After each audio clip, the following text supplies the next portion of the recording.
Senhor igreja, amém? Abra sua Bíblia comigo. Livro de Neemias, capítulo 2. Neemias, capítulo 2. E o versículo também 2. Quero agradecer ao pastor André pelo convite. Muito obrigado. Confesso para os irmãos que eu venho de uns 15 dias de uma gripe horrível. Então minha garganta tá só pela misericórdia. E a gente pregar sem gritar, a mesma coisa está com as mãos amarradas, né, Marcelo? Fala, pregar sem gritar é mesmo que não está pregando. Mas tem que ir com calma que a garganta não está 100% ainda. Neemias capítulo 2, versículo 2. E o rei me disse: por que está triste o teu rosto? Pois não está doente. Então temi. Parece que ele cortou uma parte do versículo mesmo. Vou ler novamente aqui com a minha Bíblia. E o rei me disse: por que está triste o teu rosto? Pois não estás doente? Não é isto senão tristeza de coração. Então temi sobremaneira. Então temi sobremaneira. É a parte B do versículo. Por algum motivo não apareceu aqui. É o 2 mesmo. 2, a parte B. Isso mesmo? Isso, essa terceira parte da versão. Com muito medo. Pode tomar só a cena, meu irmão. Então temi sobremaneira. Quem está feliz nessa noite? Essa palavra o Senhor me deu ontem. Olha que interessante. A forma que Deus me deu a palavra é tão interessante quanto a palavra que eu recebi. Ontem eu estava trabalhando, eu ainda nem tinha recebido ainda o convite para estar trabalhando hoje. E o Senhor me deu essa palavra. Olha que interessante. Neemias 2:2. Então eu me apresentei ao rei, o rei viu que eu estava triste. Então eu temi sobremaneira. Para te contextualizar, antigamente o rei era quem mandava tudo. Não tinha outro julgamento fora dele, a não ser que ele permitisse. A palavra dele, tanto que a palavra dele não se voltava atrás, né? A gente vê isso na Bíblia com isso. Então, se o rei olhasse para você e falasse mata, ele não tinha que explicar o porquê, como, qual questão, não. Apenas com o movimento das mãos ou com o movimento da cabeça, simples, um soldado poderia sair de qualquer lugar e então ceifar sua vida, sem mais nem menos. E nesse dia em específico, a gente conhece a história. Neemias estava triste por causa de Jerusalém, e ele entra na presença do rei triste. E quando o rei pergunta para ele: por que você está triste?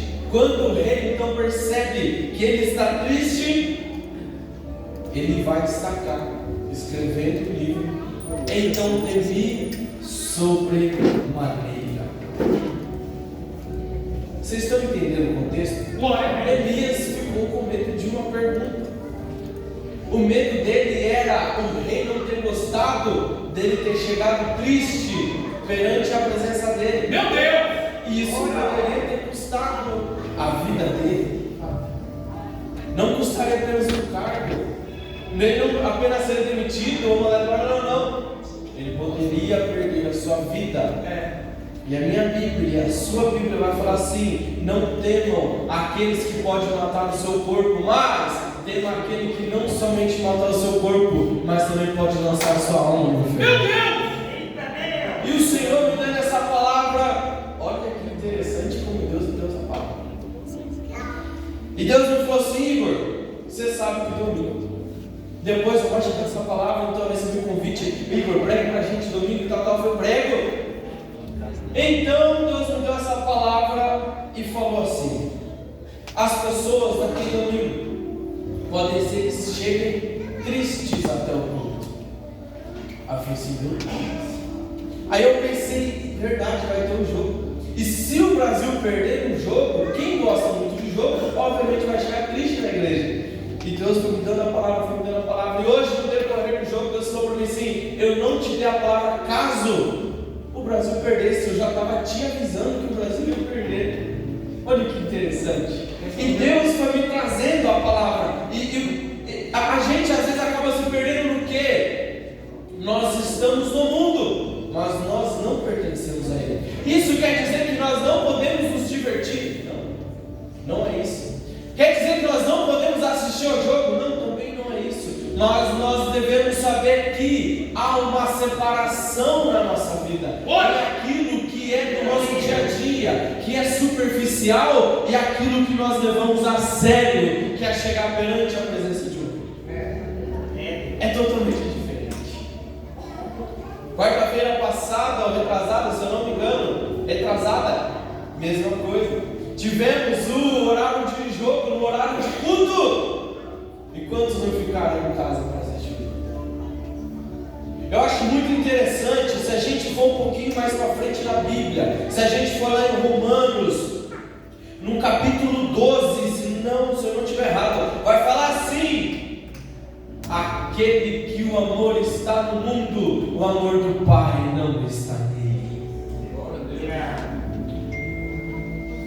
Quando a gente vai lá em Jesus Cristo, quando Jesus Cristo chega no jovem rico e fala assim: aonde tiver o seu coração, ali estará o seu tesouro. E ele fala mais: não tem como você servir a Deus e a servir a Mamon. Quando Jesus Cristo fala de servir, ele fala de ter um Senhor, é de um contexto do mesmo Senhor de escravo. O escravo tem o seu Senhor. O seu Senhor é aquele que determina para onde ele vai, quando ele volta, o que ele faz ou deixa de fazer. Comanda ele, aquele é o seu Senhor. E quando Jesus Cristo fala, aquilo que está no seu coração é o seu Senhor. Porque o seu coração, de acordo com a Bíblia, o que a Bíblia nos traz, é a sede das nossas emoções. Naquela época não se tinha entendimento sobre o psicológico, o psique. Não, ali era o coração como quem comandava as emoções. Então Jesus está nos dizendo dessa forma: aquilo que controla as suas emoções, seus sentimentos, isso é o seu Senhor. Meu Deus, eu vejo muita gente, eu acho muito interessante. Se estivéssemos na época da antiga aliança, a qual quem se chegasse em pecado perante a presença do Senhor morria imediatamente, hoje nós levaríamos muito a sério o que é o nosso culto. Muito mais a sério. Mas vamos lá, eu quero te contextualizar.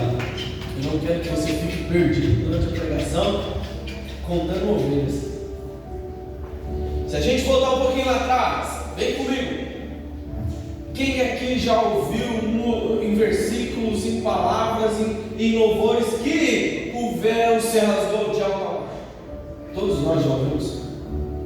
Antigamente nós sabemos, mas não vou trazer. Tinha uma parte, o Santo dos Santos, com uma cortina extremamente espessa, grande, a qual separava onde estava a Arca da Aliança, aonde a presença do Senhor se manifestava. E lá, uma vez por ano, era feito um sorteio, e uma vez um homem entrava lá. Uma vez, um homem entrava lá. Então Jesus Cristo veio, morre, enquanto ele está lá na cruz, o véu se rasga de alto a baixo, e aquilo que antes era só para uma vez, agora está aberto para todos nós. Então vem Atos 2, a qual o Espírito de Deus desce e se derrama, e aquilo que antes era somente uma vez, agora está aberto para todos nós. E a gente imagina que desde então, de Atos 2 até agora, o Espírito de Deus esteve se manifestando de forma grandiosa. Não. Nós tivemos durante toda a era cristã, de 2000 anos atrás para cá, esfriamentos e avivamentos da igreja. Ou seja, o Espírito Santo, que já não tinha antes, que já era somente para um, mesmo depois da nova aliança, houve tempos que não tinham e tempos que tinham. Ou seja, antes de Jesus Cristo, pouquíssimos sentiram e souberam o que é isso, e depois de Cristo, também pouquíssimos sentiram o que é isso. Nós temos uma data. Jesus Cristo se entregou, saiu, deixou a sua glória, se fez homem como nós, para morrer por nós, e nós pudéssemos estar aqui perante a presença dele. Aleluia! Olha que coisa grandiosa aqui. Aí acontece um evento lá fora, ou acontece um frio, ou acontece alguma coisa, e a gente já deixa de vir para a igreja. Aquilo que nós temos, que é exclusivo, que é raro, que poucos sentiram, nós abrimos mão por causa de qualquer coisa. É Deus. Vamos voltar um pouquinho mais. Quando Neemias aparece perante ao rei, e o rei, com uma pergunta, vira para ele e fala assim: por que você está triste? E ele já ressalta: eu temi sobremaneira. Temi, meu filho? Temi? Vamos voltar lá atrás. Quando Davi está sendo perseguido por Saul, eu admiro muito essa história. E então Saul, a qual queria matá-lo, está perante a ele, frente a ele, dentro da caverna, fazendo as suas necessidades. Então Davi vai puxar para matar ele? Não. O soldado que estava do seu lado falou: Davi, Deus entregou ele nas suas mãos, mate-o. Então Davi solta uma frase que eu quero levar ela durante essa conversa. Qual? Você já viu alguém se levantar contra o ungido de Deus e sair como inocente?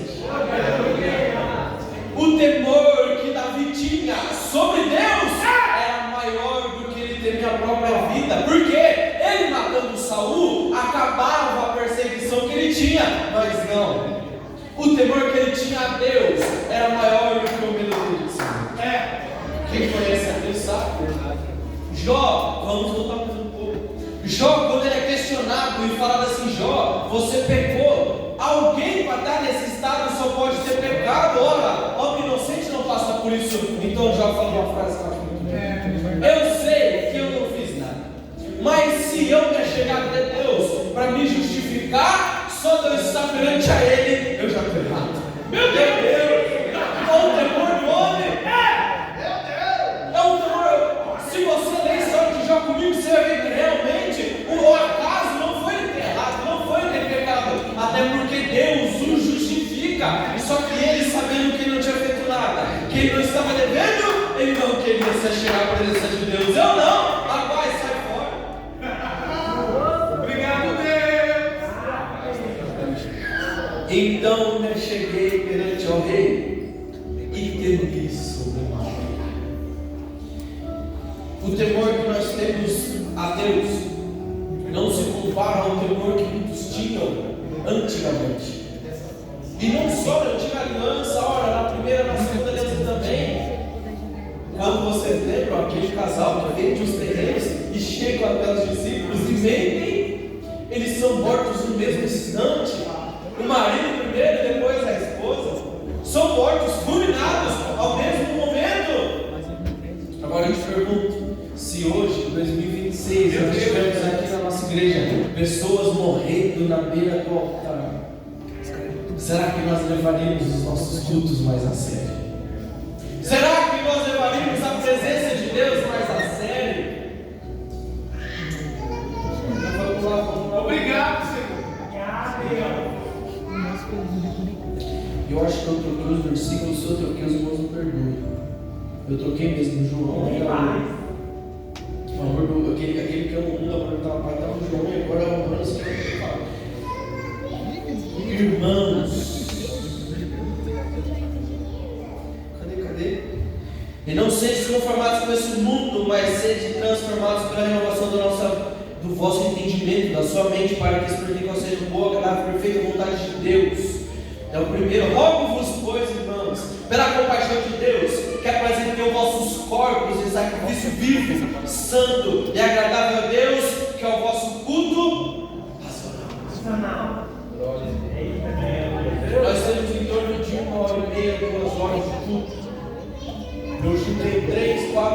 5 horas de culto por semana. 5 horas de culto. Nós trabalhamos aí 44 horas semanais. Quem trabalha na hora certa, quem trabalha até muito mais como nós, que trabalha por conta, se deixar trabalha 24 horas por dia. Quem tem malharia, então, se deixar dorme debaixo da máquina. E quando nós falamos que separamos 5 horas para Deus, eu vou puxar um pouco do que meu pai fala. A gente marca, tem um sábado o dia inteiro, aí marca aniversário da noite, né? Se nós pudéssemos, hoje, 2026, pudéssemos pegar o nosso avião, pagar uma passagem e ir lá para a Coreia do Norte, nós vamos encontrar um pastor preso. Por quê? Porque ele levantou uma Bíblia lá na ditadura da Coreia do Norte. Nós vamos ver a sua esposa sendo presa. Por quê? Porque ela quis criar uma igreja lá na Coreia do Norte, perante o ditador Kim Jong-un. Nós vamos ver o filho dele com 2 anos de idade sendo condenado à prisão perpétua o resto da vida dele. Por quê? Levantou sendo cristão perante uma ditadura. 2025, no 24, 25.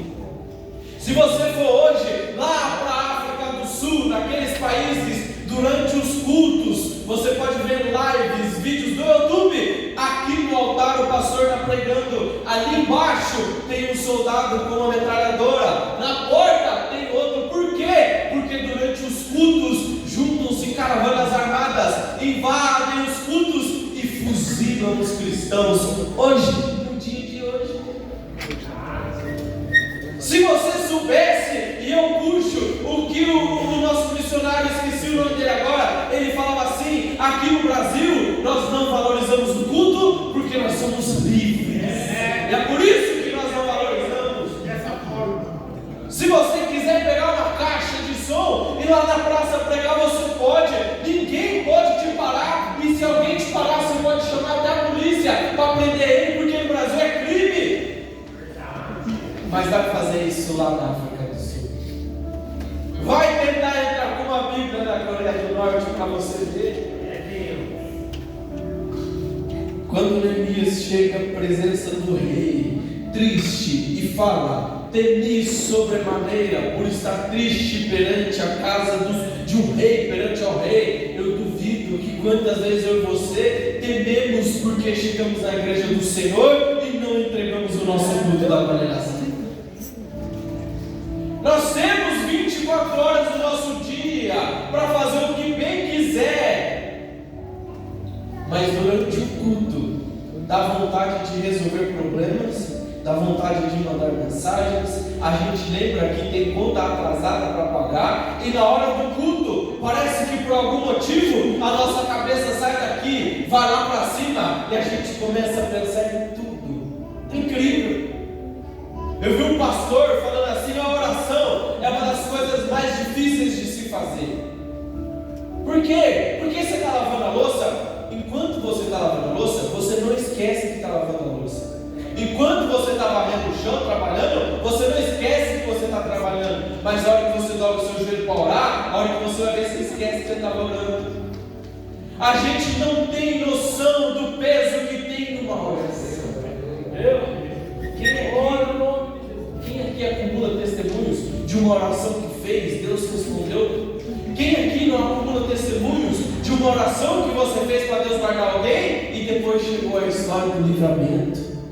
Quem de nós aqui não temos? Meu irmão, então deixa eu te falar, vamos aprender com Neemias o quê? Vamos temer a presença de um rei. Vamos temer perante aquele que nós nos apresentamos quando nós entramos dentro dessa porta. Verdade, meu Deus! Glória! Já vou encerrar.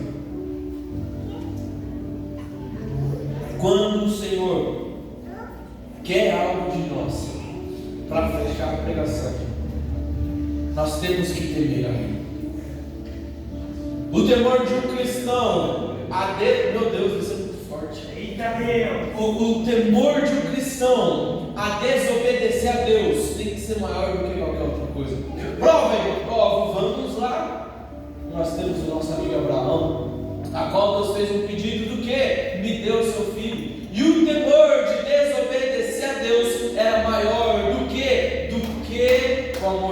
dele, do que amor à geração dele, maior do que o amor à esposa dele, porque ele sabia que a esposa dele ia sofrer muito com o luto de um filho, mas ele colocou o luto da sua esposa abaixo do temor de desobedecer a Deus. O nosso temor de desobedecer e desagradar a Deus. Ora, lá no mundo fala assim: se te faz feliz, não é errado. Se te faz feliz, ó, deixa eu te falar um negócio. Não importa se te faz feliz, se te faz triste, mas se desobedece ao meu Senhor, se desagrada a Ele, eu te recomendo uma coisa: tenha medo. Tenha medo. O temor a Deus tem que ser maior do que o temor de ficar devendo, de ter o que comer, de ter aonde morar. O temor a Deus tem que estar acima de qualquer coisa. Ora, senão a nossa fé é em vão. Senão a nossa fé ela é totalmente baseada em coisas não estruturadas. Por quê? Se você troca o temor a Deus para ter o que comer ou o que beber, você não crê que é Ele que provê. Se você deixa de obedecer a Deus para poder se manter em um emprego, você não crê que é Ele que sustenta o seu financeiro. Se você não obedece a Deus com medo de perder o seu casamento, então você não crê que é Ele que sustenta a sua casa. Olha, eu vou falar mais. Se você não obedece a Deus com medo de desagradar os seus filhos, dos seus filhos de sair de casa, deixa eu te falar, então a sua oração que eu não falo assim: Senhor, eu entrego nas tuas mãos os meus filhos, ela é falha e não tem fé. Eu estava conversando com o Nicolas, falando: Nicolas, você sabe a diferença do medo e para a ansiedade? O medo e a ansiedade, eles são irmãos gêmeos. Eles têm os mesmos sentimentos, têm as mesmas questões, mas uma coisa diferencia o medo da ansiedade. Qual? O medo tem algo, a ansiedade não tem. Como assim? O medo, se vir um cachorro entrar por aquela porta querendo morder alguém, nós teremos medo. Do quê? Do que nós vemos do cachorro. A ansiedade, nós também temos medo, também ansiamos. Quem tem crise de ansiedade se sente no famoso luto ou fuga, vontade de sair correndo, inclusive crise de pânico mais grave, mas não tem algo na frente dele, não tem um objeto, não tem um algo. Então a ansiedade é o medo sem algo a ver visto. Então eu perguntando para o Nicolas, então qual que é o contrário da ansiedade? Ele falou: não sei. Eu falei assim: é a fé. Por quê? Porque a fé é o firme fundamento daquilo que não se vê, mas se espera. Ora, nós só temos a ansiedade, que nesses dias é o que mais nos combina. Por quê? Porque nós não temos fé nele, porque a nossa fé nos abala. E ora, toda vez que o Senhor, eu sei que Deus está falando com alguém, quando Deus vem na nossa vida, nos pede algo, nos pede um sacrifício, e ora, eu vou mais. Por quê? Porque Deus está falando que tem alguém aqui hoje que Ele está pedindo. Meu Deus do céu. Entregue, deixe, abandone. Meu Deus.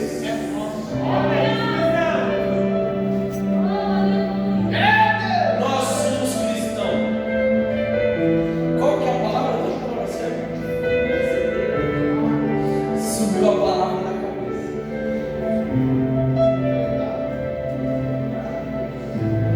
Eu vou lembrar. Quando Jesus Cristo fala: tome a sua cruz e me siga, a cruz só serve para uma coisa: morrer. Você tomar a sua cruz para você é você falar: eu quero morrer, eu quero me entregar.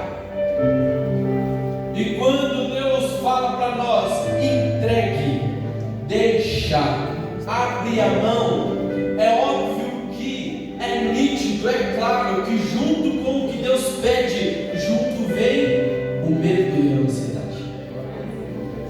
Sempre vamos ter medo, porque Deus pediu para a gente abandonar algo, para a gente deixar algo para trás, sempre. Mas quando nós colocamos Deus no lugar da nossa vida que Ele deve estar, qual? De um rei. Qual? De um rei.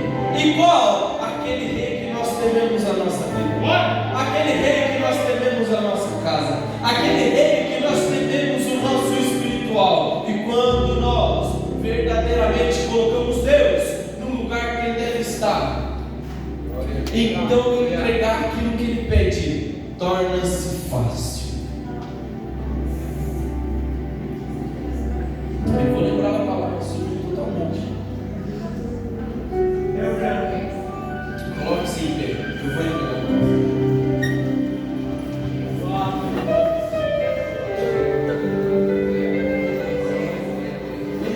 Renúncia. Obrigado, renúncia. Alguma coisa com R, tudo que eu lembrava era o R. Renúncia.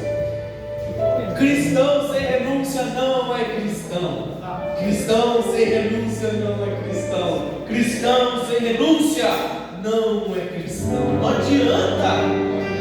Às vezes a sua renúncia pode ser maior que a minha, só que é renúncia do mesmo jeito.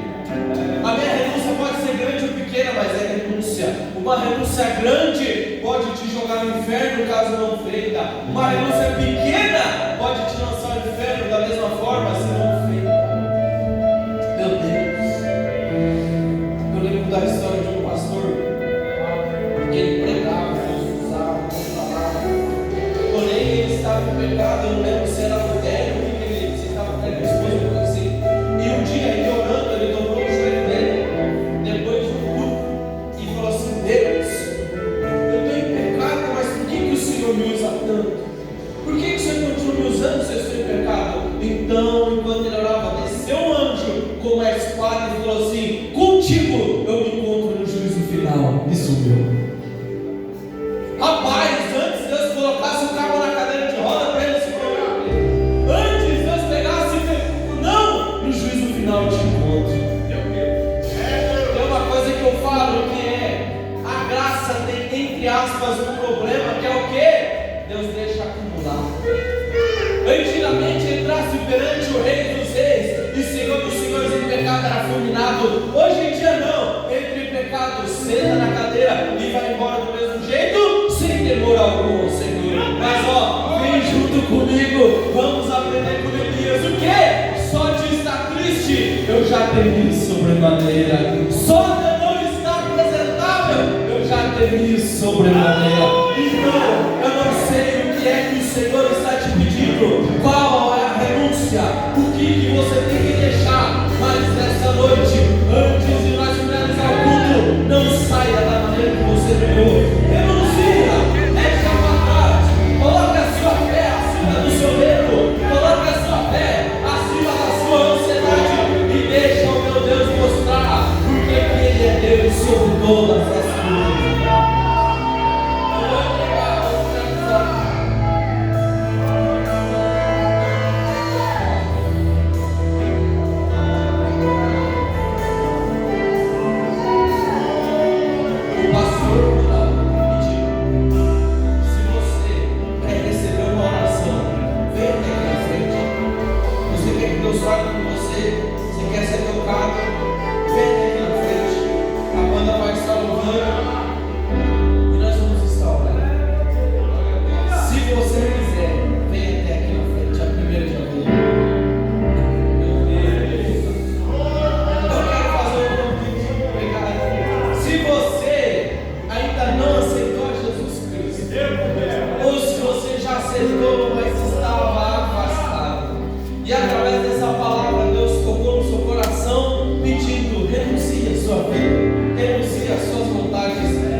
que quer ser tocado, que precisa de ajuda, pode ir até.